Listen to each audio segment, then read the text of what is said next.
Hello, I'm Dr. Dennis McKenna. As always, I'm joined by Dr. Fred Venditti, our Hospital System General Director. Today is Thursday, July 29th, giving you the update from Albany Med. All right, Fred, a lot to cover today. A lot to cover. There's a lot of knowns, there's a lot of unknowns. So we're going to talk about what we know. We're going to maybe talk about what's coming in the future. But let's start with some facts.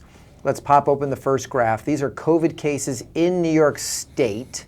You're going to see a general theme here, Fred, as we talk about the various data points where things are trending up. That's right, Dennis. New York State cases in the hospitals of the state, 591. I'm always going to put these in perspective. The max where this was in the state at one point was close to 19,000. That's right. But it's going up. Next is the capital region. We currently have 26 in the hospital. And Fred, of those, 5 are in the ICU. That number, when it was at its highest mark, was 553. That's right. With 91 in the ICU. Before I go to the Albany Med numbers, we had regional calls this week twice. That's right. And you've been talking to the local hospitals. Right. So the first call was about vaccinations. Right. But today's call was basically sharing data again. So we had stopped our regional calls where we share information, and we started them up again today. All right, we could talk more about that for sure. Next graph is admissions and discharges to the medical center. You're very familiar with that graph, and you can see what it shows visually. And then finally, we're looking at the morning census here at Albany Med. Fred, that number is 8. And of those 8 are on the floor, none in the ICU, none on ventilators, of course, at this time. Let's break down that 8 a little bit more. Of the 8, 5 are adults, 3 are under the age of, they're pediatric, under the age of 12, right? And then in the last 7 days, the reason we got up to 8 is we had 15 come in and we had 10 who left. So we came up a net 5. Of the 15 who came into the hospital, none were fully vaccinated. So let's talk about some of those numbers.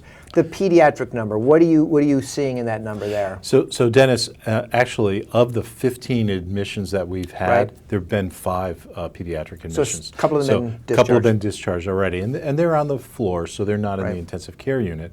But that's a fairly significant step up in children admitted with COVID that we really kind of haven't seen before, quite to that level.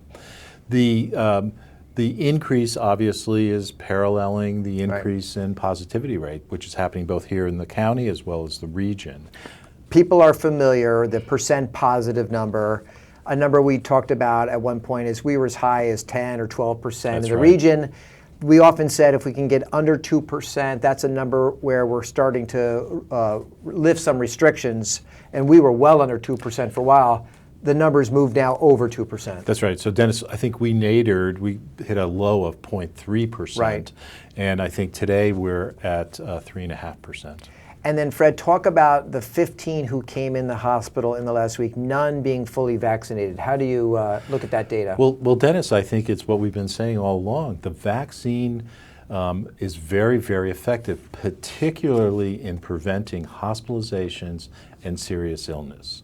So we know that there's breakthrough infection despite being vaccinated, but those folks are relatively asymptomatic or very minor symptoms that don't really require hospitalization typically. And before we move off the data, on the regional call today, which included all the area hospitals, we did hear about some cases in the region of people fully vaccinated who do end up in the hospital. So it does happen. It's not a never event. It's just, it represents a minority of the admissions. And you know, Dennis, when you look at this in the literature, a lot of those people have other things wrong with them, comorbidities, their immune status might not be great because of underlying disease. So they may not have quite the same protection from the vaccine. Excellent point. We mentioned that when you cross over the 2% positive in the region, that may alter our thinking as far as what we have to do in the hospital. So Fred, one of the recommendations which is coming from our infection preventionists is wearing of goggles. And what do we think we're going to hear there? So we're going to talk about it later this afternoon, Dennis, and make a final decision. But right now it looks like as of Monday, which is August 2nd, we're going to require all patient-facing staff to once again wear eye protection. So goggles or face shields for protection against the aerosolized virus. And that's consistent with what we were doing in the past when the percent positive That's in the right. region was a higher number. That's right. So we're going back to that. Okay. That's right. Let's talk about vaccines for a second. So Fred, in the capital region, we're still very proud. We have close to 700,000 people who've been vaccinated. It's still an fantastic. incredible number. We still have work to do. I would encourage you, if you're not vaccinated, to go to capitalregionvax.org, and you'll see where you can get vaccinated.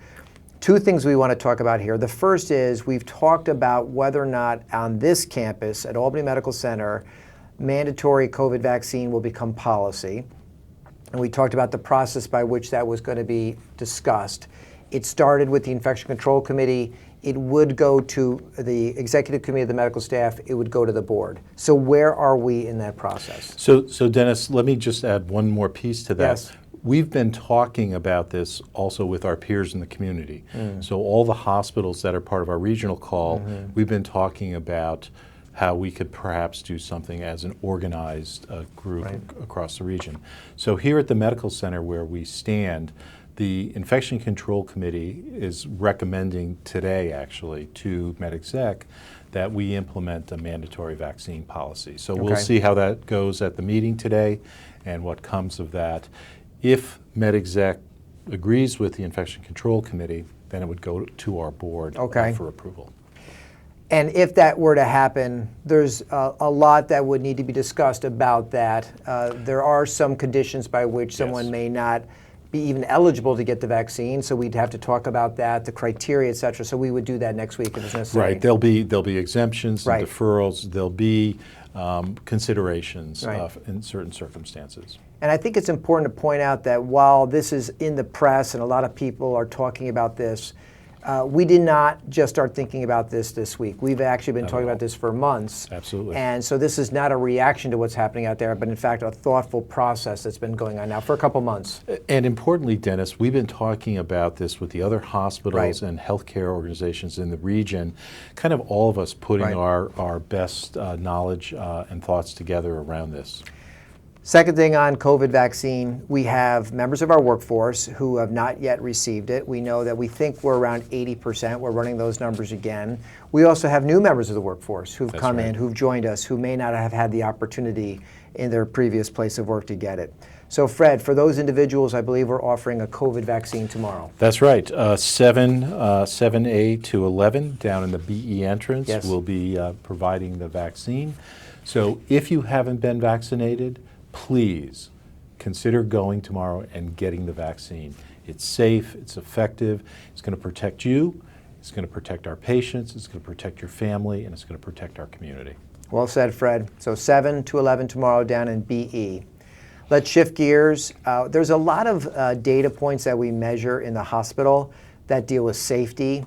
We measure how often people get catheter infections when they have a catheter put into their bladder or when they have a catheter put into one of their blood vessels.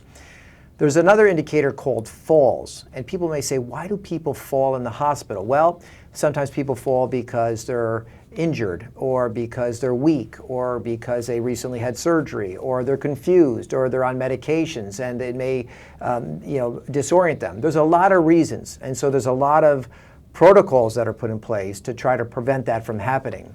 Fred, you have some really good news about falls. I do. So Dennis, I was walking through a number of the floors this morning and I was on B3 West and I saw a staff member who was setting up a room to kind of have a celebration. Right. He had a container of ice that he was bringing in. So I said, so what's going on? He said, it's been 90 days since we've had a fall, so we're celebrating. So shout out to B3 West. That's absolutely fantastic. 3 months without a fall on our orthopedic floor. Right. On our orthopedic floor. Great job, all of you. Congratulations to all of you. Fantastic. Two last items, Fred. A blood drive is going to be coming up in August. I think the date is the 10th. August 10th. August 10th. And so we're obviously encouraging you now sign up so that you can do that. We've talked about the urgent need for blood. Absolutely. And Dennis, you and I are going to give blood that day. So we are. I think maybe we'll do this. Maybe we'll do the video while do giving blood. Yeah, while we're giving blood. That's a good idea. I really think we should do that. Absolutely. All right. I know we'll be giving blood, and maybe we'll do the video at the same time. Last thing, obviously the news has been put out, Fred, that you have announced that at the end of this year, you have plans to retire. Yes. I think everybody knows that you've been here now for over 20 years. You've served many roles. You were chairman of medicine. You were president of the faculty practice. You've obviously run the hospital for the last 5 or 6 years. As I said the other day at Center Combined, you know, to me, your legacy in that incredible career really in the last year or two is so important to us, to the health of the Capital Region. I just want to give you a couple of minutes to reflect. We'll talk more about this as the year goes on, but you know, the announcement's been made, so the floor is yours. Well, thank you, Dennis. As I've said, you know, I've always wanted to be a physician. Yep. I never remember in my entire life wanting to do anything else with my career. I was blessed to be able to become a physician. I loved cardiac physiology in college. I got to be a cardiologist. I've had a tremendous practice. I've taken care of wonderful people for many, many years. That's been very gratifying to me. And then I had the opportunity to get into administration. And as I've said in the past, taking care of patients one-on-one, you help someone. But as you move up within administration, you have the opportunity to help many, many people through your decisions. And I would like to think that some of the things I've done in my roles have been beneficial and have helped many, many people. So I will miss this place, but I will enjoy spending more time with my family, my grandchildren, which you know I talk about all the time. My new boat. Fishing. Fishing. Yep. So we have a little bit of time before this happens. We have a lot more time, a lot more videos. A world-class electrophysiologist, world-class hospital leader, and we have many more months together. But for those who had not gotten the news, I know many people watch the videos, now they'll know about Fred and they can congratulate him. Thank you, Dennis. So that's it. We'll be back again next week, and we'll have more information about the vaccine next week. We will. All right, very good. For those of you who are working this weekend, we thank you very much, and we ask that you once again please take care of yourself, take care of each other, and we'll see you next week.